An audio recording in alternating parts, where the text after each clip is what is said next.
Conakry, la capitale de la Guinée, s'éveille sous le choc, un silence précaire et rompu par des échos de détonation résonnant à travers le quartier de Kaloum. Ce matin, l'impensable s'est produit. Aux premières lueurs de l'aube, un groupe d'hommes armés orchestre une évasion spectaculaire. La cible, la maison centrale de Conakry, le lieu de détention des figures clés d'un passé trouble. Parmi les évadés, des noms qui pèsent dans l'histoire récente de la nation, le capitaine Moussa Dadis Camara et ses anciens alliés, protagonistes d'un coup d'État qui a marqué le pays. Moussa Dadis Camara est une figure militaire guinéenne qui a dirigé le pays après un coup d'État en 2008.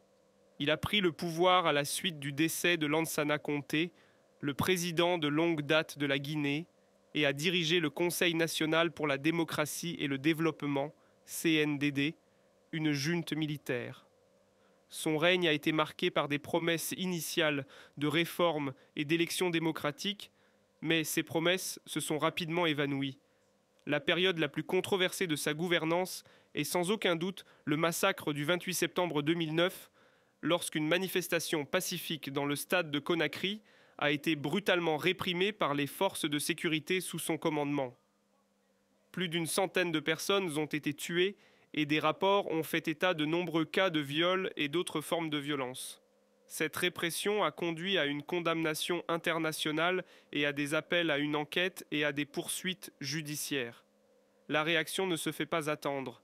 La ville se transforme en une forteresse. Barricades, militaires en armes, une chasse à l'homme est lancée. Les frontières sont closes, l'aéroport paralysé. Les citoyens, pris entre l'inquiétude et la stupeur, s'interrogent sur leur sécurité et l'avenir de leur pays. Alors que la ville retient son souffle, les autorités promettent que justice sera faite, que le procès historique du massacre au stade du 28 septembre ne sera pas entravé.